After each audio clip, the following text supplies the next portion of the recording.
Hello, hello, and welcome back to the cafeteria as my high school lunch lady run continues and Perfidious Pete plays XCOM 2. Lunch lady, Pete, you ask? Yes, I say full-on lunch lady. I'm talking hairnet, facial mole, and using an ice cream scoop to serve mashed potatoes level of lunch lady.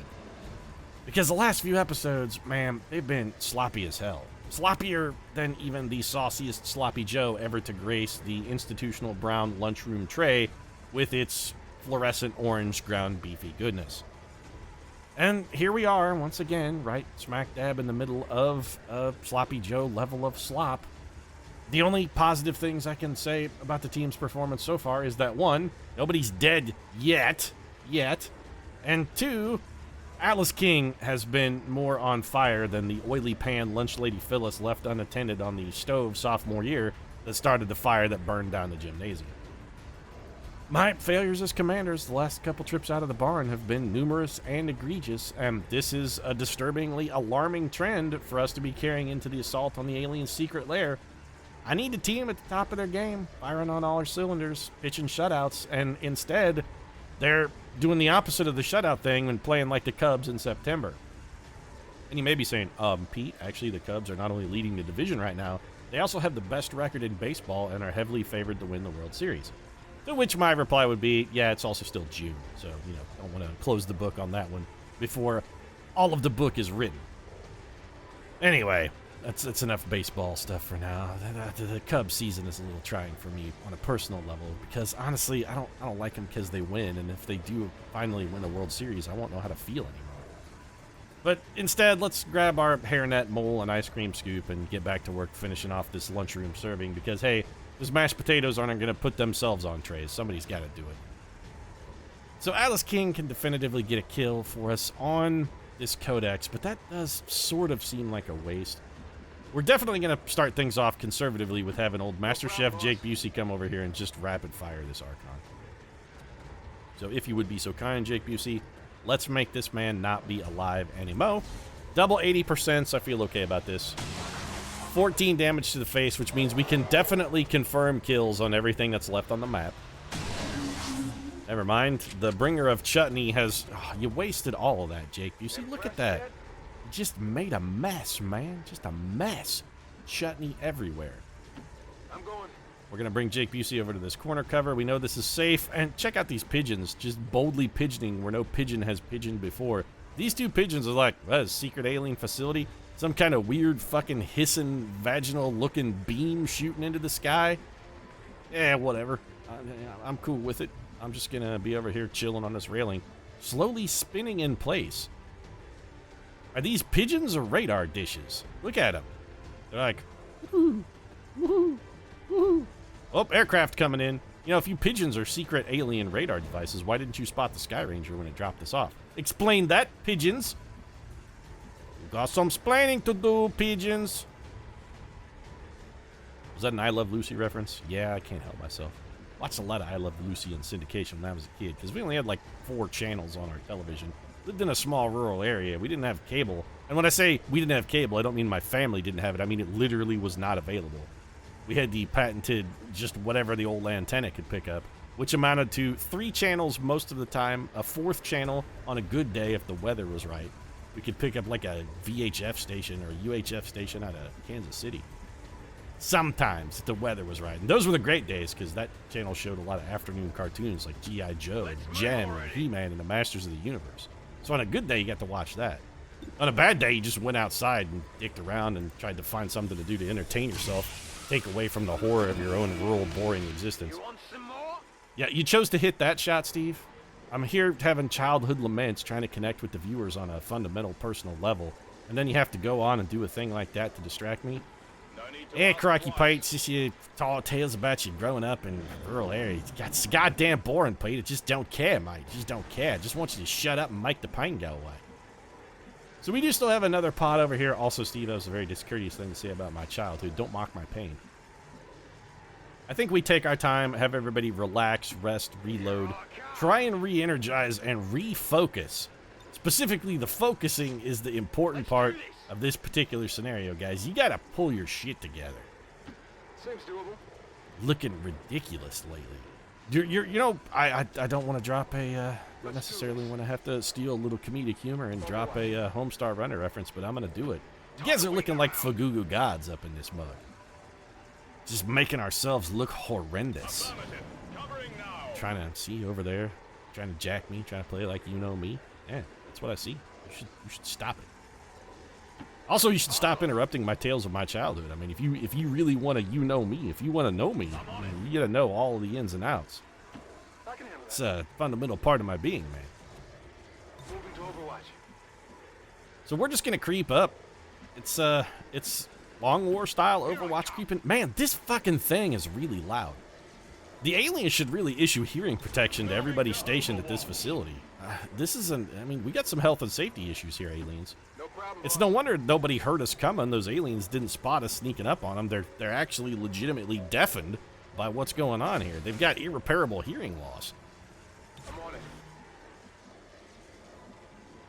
So this should be totally safe then.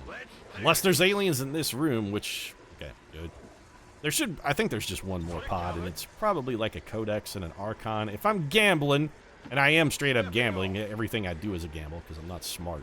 I can't actually anticipate events particularly well. So everything I do is a gamble. But if I'm gonna gamble, I'm gonna gamble on this last pod being entirely consisting of one Archon and a Codex. Whatever you say. And if we can slip around and hack the thing without fighting them, that might be the optimal solution to the problem. Scanning. Let's take another turn to build up. I want to make sure all of our cooldowns and whatnot are back. Did we dominate? Am I insane, or did I just see that dominate was off of cooldown? Hold on a second. No, it's very definitely okay. All right. Where's the alien turn? There was the alien turn. It happened so fast the last time I missed it, so I just thought I'd take a little extra time to reconfirm. I've made enough suppositions, mistakes, and half-assed fucking plans for one mission. I don't need to double up on that. Jake Busey, I mean, you could go in first because you're the most capable of extricating yourself from a sticky situation. If things get all sloppy Joe-shaped, you're the best man to dig yourself out of the Joe. I'm going. Target in range. Move to hack the command console. Oh, you got it. We'll be right on that, Bradford. As soon as I eliminate this pod of guys, because I'm kind of looking for a little payback. I'm not gonna lie. I'm real salty about the way things have gone lately. I wouldn't mind getting a little piece of the aliens here. Yeah, well, you can hack the thing, Steve. That's fine, but you can also move forward here. Whatever it is that's in this room, we know where it's at. Atlas King, let's not do anything crazy and risk spawning the pod. Let's just bring you forward. I think we set up a classic Long War style door kick and elimination right here. We've got the time. Let's take the time, do things right. Jake Busey forward. Jake Busey on Overwatch. Steve Pokemon Irwin. Bring you around here. Atlas King, you got shit that works through walls, so you're going to be our backup, man. When the door kick happens, we're going to need you, buddy. Let's get ready. Yeah, let's do this indeed. Overwatch. Alien turn. Steve. Doors open. Time to kick the tires and light the fires. There is nothing in this room, huh? No? I say to you, no. We know there are definitely aliens in this room. We heard them. I can handle that. Or did the game lie to us? Or are they upstairs? Is there an upstairs? I currently can't tell. Did we kill the last pods of aliens unwittingly? Is that what's happened here? Pretty sure that's exactly what happened. We have unwittingly killed the last pods of aliens.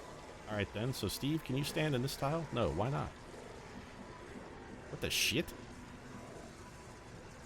Why can't we be in this tile? Here I come. So what's going on here? Got some. We definitely cannot stand in that tile. All right. Well, come around the thing. You can hack the console next turn. Wow, this may be like the most anticlimactic episode of all time. The game tricked me into thinking there were way more aliens on it, so I cut the last episode early.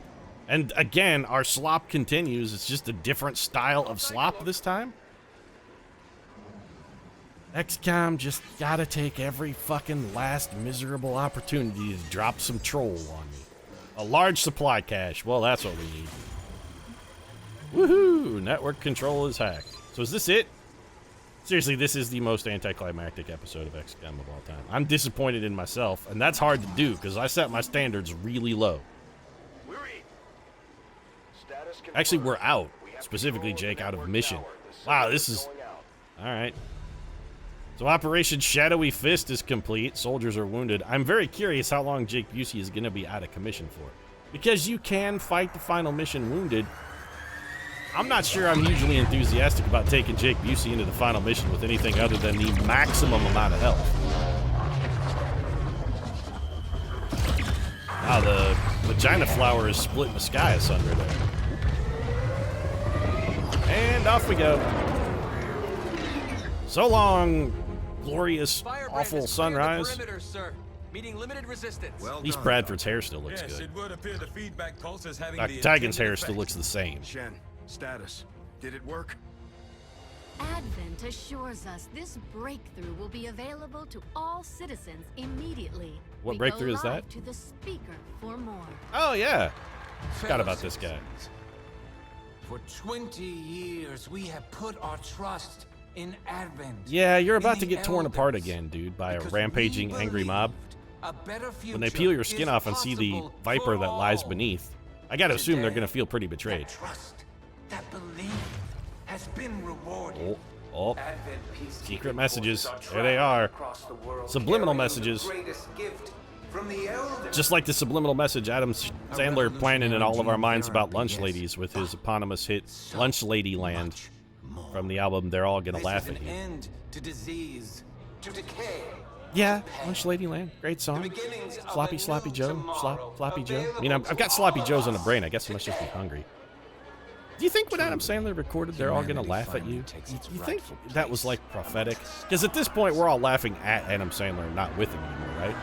There was a period earlier in his career where we were laughing with him, with the, like the Happy Gilmore kind of era, the Billy Madison kind of stuff. We were laughing with him at that point, but now that he's doing like Parents 2 and whatnot, we're not laughing with him anymore. I think Pixels is definitive proof that we're laughing at him now, not with him, right? Jake Busey came out of that lightly wounded. I mean, Jake Busey, you're made of tougher stuff than I would have given you credit for. It's probably dad ass you got working. Jake Busey's ass, man, I'm telling you. He's like Widowmaker in Overwatch. It's all about the dumper. Jake Busey is the Widowmaker of the XCOM project. We picked up 75 supplies because we needed those. All right, so now we just have to complete the Alien Fortress mission. Can we let time pass to try and get Jake Busey back in action? Can we grind out 5 days of nothing while we wait for Jake Busey? Let's go see if we can grind some time. This is it. We literally cannot. So Jake It's time we Busey's put going to an be end to fighting this injured. once and for all. Fan-fucking-tastic. Just what we needed. So this is what we've got to look forward to for next mission. We've got an Elite Lancer, Gatekeeper, some Chrysalids. I mean, 33 enemies, by the way, is just a straight-up bald-faced lie. There's going to be more than 33 enemies, this we know. So I think what we'll do, since we're going to do nothing other than head straight into the mission, let's go ahead and get our gear lined out, and we can try and optimize our playtime next mission. We're going down to the armory. We're going to get everybody geared up. This is equipment manager mode. This is what I'm doing. For the final mission, we can't afford to make mistakes. So since we've got a little time, let's take some time, appreciate all of our soldiers, and make sure that they're in full fighting trim. Also, maybe we'll whip up a batch of Sloppy Joes down in the cantina. Who doesn't want to go into battle well-fed with some mysterious ground beef product that's been marinated in a largely unknown orange substance? Frost bomb, plasma grenades. Blue screen rounds, I think we go ahead and hang on to those, which means Abraham Stovepipe Lincoln is about as well kitted as we can make him. He's got everything he needs. The only thing I can think of is maybe as a suboptimal weapon upgrade, maybe we upgrade his weapon slightly. What are you rolling with there, Lincoln? The advanced expanded magazine, we should probably try and replace. I don't want to go with the autoloader, because on this mission, the expanded magazine is better. The autoloader is going to exhaust itself really, really quickly. We can't do better than an advanced expanded magazine. That's the best we got, huh? All right. Well, Lincoln is he's as good as it gets. He's a Jack Nicholson movie with Helen Hunt and Greg Kinnear, and a delightful cameo by Cuba Gooding Jr. Also, Skeet Ulrich. You'd be thinking back fondly on As Good as It Gets, and then you remember, man, Skeet Ulrich was in that. Jake, wearing your rage suit, got your storm gun, fusion axe, blaster launcher, AP rounds. I mean, we know you're sorted. Also, telling you, right there, ladies and gentlemen, that's a Widowmaker moment. He's even got the, like, really enhanced lower spine curvature going on that really kind of pushes it out and accentuates the dumper. And next time you're playing Overwatch, take a look at some of Widowmaker's poses. She's working it. She's flaunting what her mother gave her, and she's not ashamed of it. Steve, are you going to look at me again? Crikey, Pete, I decided I'd forgive you. I said I was never going to look at you and talk to you again after you made me wear the whole snake suit thing, mate. But you know what? Life's too short for holding grudges and being bitter, Pete. It's going to just, you know what? It's not the kind of man I want to be. Steve Owen, I'm better than that, mate. Why don't you check over me again, make sure I'm optimally positioned, even though, pretty sure, mate, nobody more optimally positioned than old Steve Owen. Check me weapon upgrades. Yeah, we good. Steve's got the superior repainted superior stock, mate. It's all superior for Steve Owen, because Steve Owen is a superior man. You gonna hang on to that mimic bacon? That's a good question, Steve. I'm thinking the answer is yes. We could probably use one. Holy shit, I've completely boned myself. I need a little bit of reprieve. Although the mimic beacons, since some of the recent nerfs and whatnot, have not been getting as much mileage out of those as we used to. Junk Uncle Mel, yeah, you're not going anywhere. All right, Baby Maker, let's take a look at your weapon. Is it maximally upgraded? The superior autoloader for Yuri is probably good enough. We're very rarely going to fire his sniper rifle, so that hardly matters. And Yuri, let's check his other items. I'm got a med kit on Yuri, and shockingly, I'm going to keep that, possibly to heal Jake Busey just at the start of the mission. In case Jake Busey says he's going to be fighting hurt, has to go in with less than the maximum amount of health, we can just immediately plop that med kit on and patch him back up. I don't hate that plan, and I'm going to go with it. Keller, Icarus armor, beam cannon, advanced grenade launcher. That proximity mine. The dragon rounds, oh, we'll be hanging on to those. Helen Keller is a fire-breathing Hellion from Beyond the Moon. She's a... Oh, but this armor on Keller looks so badass. And no Widowmaker dumper on Keller. I mean, she's got... It's not, I mean, she's not exactly Kim Kardashian here. She's not sporting all that ass. This is not a J-Lo, Iggy Azalea, Kim Kardashian style. She's just got a regular butt. Just a standard issue garden variety, no nonsense, no frills butt. And not that there's anything wrong with that, and they can't all have the giant booty, and you know, I myself am not exactly a huge fan of the big booty. I think, Helen Keller, your garden issue standard no frills booty is perfectly acceptable. I'm just making an observation. I'm not casting aspersions. I don't think we need to tweak Helen Keller's loadout either. She's good. Let's check her weapon upgrades and just make sure they're ideal. In fact, I think, Keller, you have an autoloader? No, you have an expanded magazine too. I was going to say, if Keller has an autoloader on that weapon, I want to get rid of it and replace it with that advanced expanded magazine. Keller's already sorted, though. She's got the advanced expanded magazine. So we were on Helen Keller. Who else is going on the mission? Jane Austen, you went on one mission. Norman Borlaug. You know what, Borlaug? You're actually doing your job here since you are technically our equipment manager. This is you overseeing our outfitting to make sure everything is perfect. Moose Juice. Sorry, but you and your Cocker Spaniel nipples are going to have to stay at home and watch this one. You know what? You could take your shirt off and maybe make some barking sounds just to enhance the effect. The people in the barracks will appreciate it at least. I'm a little torn here. I think we're going to dump the plasma rifle from Atlas King and go back to the plasma boltcaster. Stunning an alien could be hugely beneficial for us in the alien facility, especially if that alien happens to be one of the Archon incarnations. One of the Archons, if we could get a stun off on that, that would be nothing short of huge. Warsuit, I think we'll hang on to. The real question here is, do we want to hold on to this Mimic Beacon, or would we rather replace it? The real problem is, I don't see any particularly compelling thing to replace it with. And I wouldn't mind having another get-out-of-jail-free card, I'm not gonna lie. I'm gonna mess up on the final mission at least once, possibly twice, and the Mimic Beacons are supremely useful in the final encounter. I think Atlas King is sorted. Is that everyone? Yep, we're back, so that's it. The Sinister Six are ready to rock and roll. Jake Busey's gonna be fighting hurt. He's a soldier, though. He's a trooper. Jake Busey can fight hurt. And I'm also gonna wrap this one up, so next mission, what are we going to be doing? We're going to be doing this. Launching it. The Alien Fortress. We're going in. We're probably going in Sloppy Joe style, and then it's going to be a messy, messy debacle. Just like when Lunch Lady Phyllis burned down the gymnasium.